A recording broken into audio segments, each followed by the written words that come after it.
All right, let's switch gears here. On a more serious note, we're going to check in with Leigha McNeil. She's been live for us there in Lafourche Parish, and she is talking with the parish president.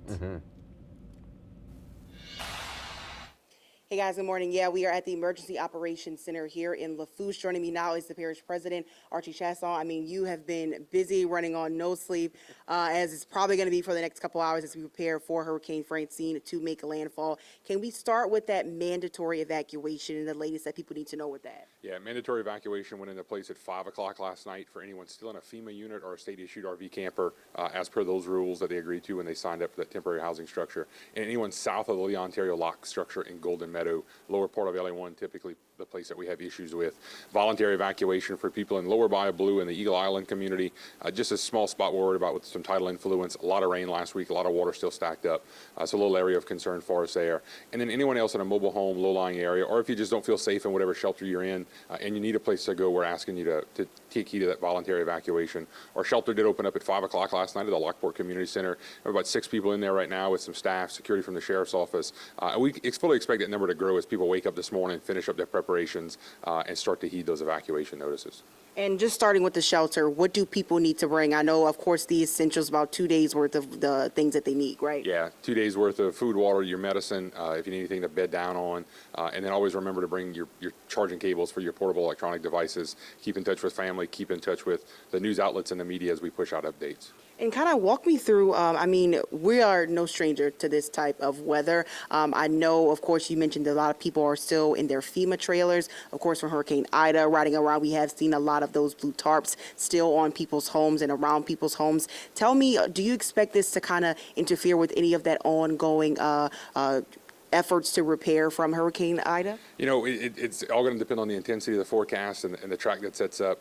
Very reminiscent of Hurricane Zeta that hit Lafourche Parish back at the October point of 2020, caused some significant power outages and some damage to the lower parts of Lafourche Parish. It seems this is going to be more of a northern Lafourche Parish event with the way the hurricane winds are setting up. But again, a wobble here, east or west, could change that dynamic for us. So I don't anticipate any huge problems with the recovery process, but we're going to have some impacts that people have to be aware of. Absolutely. And of course, because of that, the curfew goes into effect at noon. What do people need to know about that? Yeah, you know, we wanted to give the business community the ability to open up this morning and do any last minute preparations they needed to do. If you need to make a grocery run, get fuel for your generator, something like that. We just ask you that, you know, the weather should start to deteriorate about lunchtime, which is about noontime, and then progressively get worse from there through Thursday morning. So it is going to take effect at noon and run through sunrise on Thursday.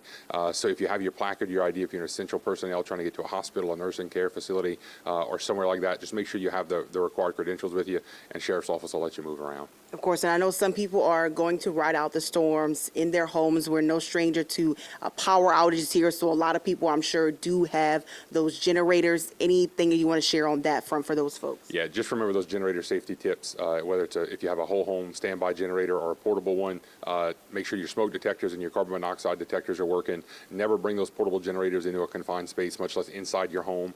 We'd hate to get through the storm itself and lose someone to a fire or a carbon monoxide attack after. And I know I was listening to your Facebook updates, which you have been on it nonstop. The parish has been nonstop on social media. We've been reposting everything. So if you do need more updates, please be sure to stay connected that way. You mentioned that you're kind of sure that some folks will lose power. Unfortunately, it's kind of our reality down here. Yeah, no doubt. You know, our partners at Energy Louisiana have done a lot of resiliency work after Hurricane Ida, but the natures of hurricane is we're going to lose parts of the grid, right? So just remember that. Make sure you charge your electronic devices this morning while you still have power. Make sure you have those batteries and those lights ready to go. And again, if you're using a portable generator, just be safe with them. And I know we're talking about, again, those last-minute preps. I know a few Sandbag locations will still be open, correct, for anybody still trying to get some stuff done? Yeah, so the 12 Sandbag locations are going to be open for self-filled until about noon today, and then we're going to pick up the remaining empty bags that are there so they don't become an issue for us down the road.